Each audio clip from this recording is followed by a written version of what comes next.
it's Kim, Expressions of the Universe, and welcome to the Monday Messages.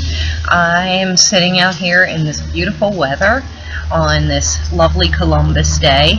I hope you're experiencing beautiful weather also.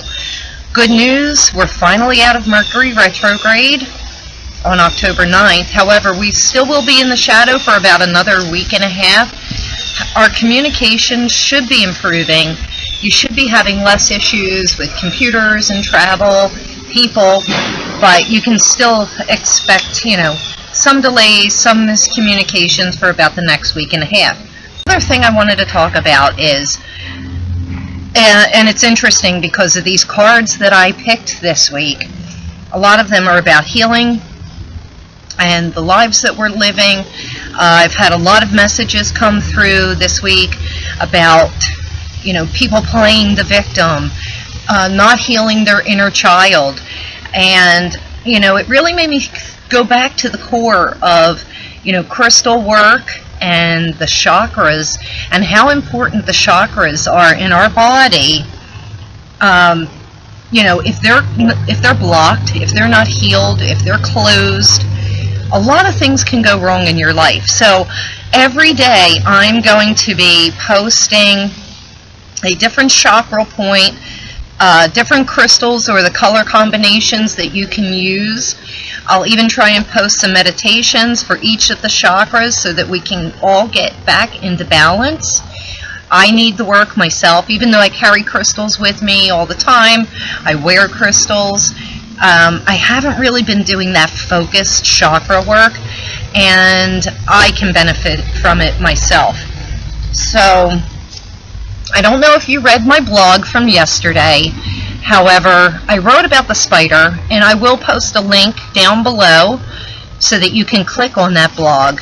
The spider's been showing up a lot for me lately, and I guess for a lot of people too, because spiders right now, when it's fall and it's getting colder outside, they want to come into your house, they want to seek some warmth, they want to seek shelter and comfort in a place that they can harbor over the winter so that they can, come back out in the spring. Otherwise, I know here in southeastern Pennsylvania, they wouldn't survive the winter. But I've been seeing some really disgustingly nasty, huge spiders. I think they're called fishing spiders. They're like this big. Never saw them before in my life. They're attracted to a lot of water, and we have had a lot of rain lately, but I've never seen them in my house like this. But it totally creeped me out because with me being sick this past week, I purchased several boxes of brand new puff tissues, and one box was loaded with spiders. Almost every tissue that I opened up had a spider in it, and they were like the nasty wolf kind of spiders. Like, they look like this, but maybe only about that big. After like the third one, I knew it wasn't just a coincidence anymore, and then my family started getting spiders in their tissues. I wound up throwing that entire box away, but then I wrote the blog yesterday about spiders. It's about the life that we're weaving and the life that we want to weave. Excuse me. Throat chakra, and I did post that yesterday. But anyway, what life are you claiming? Are you playing the victim? I don't want to discount anybody, that has been wronged in life or hurt, but I think too often we hold on to that victim mentality, and then it doesn't allow us to move on in life. And you're going to see from these cards what I mean. And let's get started. So, interestingly enough, the angel card that I picked for this week is the same one from last week. It's understanding. So clearly, somebody isn't doing the work that they need to be doing to fully understand what is going on in their life, what has gone on in their life to get them to the place that they are currently in now. And so when I picked this card and I said, oh, well, this is weird, like out of 80 cards, the same card came up, I picked another card and said, please give me clarity. And so I picked another angel card, and it's about introspection. Is that, yeah, introspection. So what this card is asking is that you really need to completely disconnect from the outside world go within and do that inner work. You need to heal that inner child within you. This card is also saying, call out to the angels and ask them to wrap you in their wings and hold you safely and securely so that you can do this work, feel safe and secure, and be protected while you are doing this work. With Mercury still being in the shadow of the retrograde for the next week and a half, it's a great time to be doing this work right now. Okay, here we go again. Picked this card last week, Citrine. I'm not going to give you another sample of it because I already showed it to you last week. So I asked myself when I picked this card again out of a deck of like 70 some cards, why is Citrine coming up again? Citrine is a stone of abundance. It's a stone of joy and happiness. So apparently some people are, they're not seeing the gratitude and the abundance of everything that they have in their life, and they're only focusing and worrying on like their finances, family. They're worrying about everything except for enjoying life and being happy. This card really talks also about healing the inner child. It's a great chakra stone card. It will help heal and align every single chakra in your body. So if you do not have a piece of citrine, please, I recommend you go out and get it. I think a piece of even this size is probably only maybe $2. It's extremely inexpensive to get a piece of citrine. I keep them in my bra. You can get it on a necklace. They do sell cages that you can keep it in, or just keep it in your pocket. This is really saying, stop worrying about what it is that you don't have and just focus on being grateful for what you do have. We are abundant beings that often forget how magical we are, and when you're focusing on all of the things that you don't have, you're not allowing the universe to bring you more wonderful things. Which also makes me think about, you know, when you focus on being grateful for the things that you do have in your life, the universe brings you even more things to be more grateful about. Seriously, it does happen. And you know what? I need to take the same advice myself, because even as grounded and centered as I can be, you know, I do have moments, you know, where I do worry about things. You know, I'm human. This card is also saying play more. Just, you know, stop being so serious about life and play more. Here we go again. Excuse me. Alright, so my wisdom cards for the week.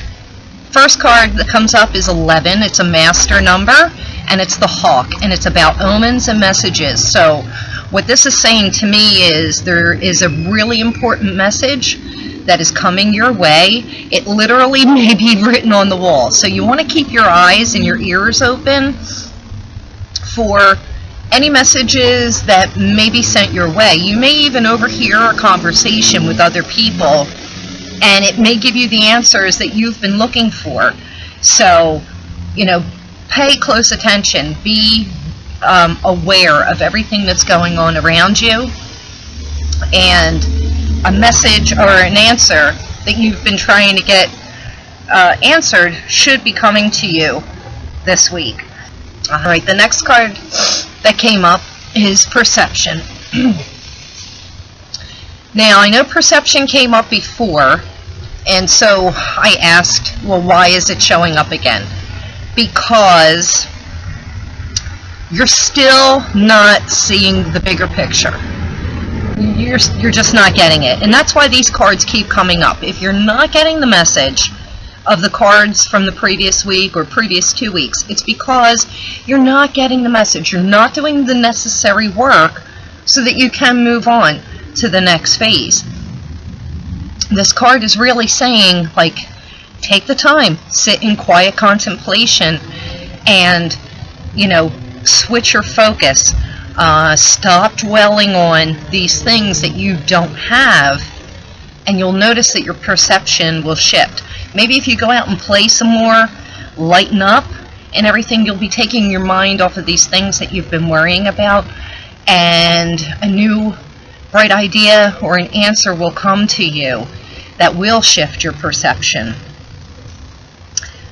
The owl shows up again. The owl is the shedder of light on deceptions and illusions and somebody in your life that their intentions aren't as they appear that they're putting forward to you. So somebody has an ulterior motive, and their intentions, they said one thing, but then they did a completely different thing. The owl is going to shed light on that situation, and the truth will come out. So pay attention to that. And then the next card that I drew, it's the Phoenix. So what the Phoenix is, he's the one that rises up from the ashes. It's the rebirth after the death. So this is saying to me, because these same other cards keep showing up, is once you do the work that's necessary and you put those old habits to bed, you put your old ways to bed, you stop doing the same exact thing over and over and over again, expecting different results. Once you shift your perception, once you incorporate more gratitude into your life, you will arise from your situations and a new life can begin. And you can move forward, finally. 29. 2 and a 9, that's 11. That's another master number. So you definitely need to be doing this healing work, this inner work. Stop the worry, shift your perception, be more joyful, have more play in your life, and then you'll see your entire life shift. So, I wanted to pick one more card. I chose one of my Gaia cards from the deck because I wanted to get clarification of this entire reading and find out what is the basis for these cards coming up. And look what I picked. It's card number 33, which is a master number. Master number with the 3s is, it's ascended masters that are guiding you, but it's all about healing. You really need to take this time and heal that inner child within you. Heal these wounds within you. Stop playing the victim. Stop playing the victim. I'm not discounting anything that has happened to you, but, you know, it's time to heal that and move on so that you can live a rich and full, joyful life. This healing card, it says, reconnect with your true nature. And this also is about going within, finding out who you truly are on the inside, and not the person that other people have projected upon you. And then also to stand in your self-worth, because once you do that, you won't give a shit about what the outside world thinks. When you stand in your truth and you stand in your power, you become fully healed. And that's really what I feel like you need to do. Citrine, although it's a great chakra stone for all the chakras, it really is all about the solar plexus chakra, and that's our powerhouse. That's where all of our power is. If you can meditate with a piece of citrine here, it'll help to build up your powerhouse so that you can stand in your own power and you can feel self-worth. So I think that's all I have for you for today. I'm going to enjoy the rest of the beautiful day out here and get a little yard work done and maybe take a nap. So have a great week and blessings. I'll see you next week.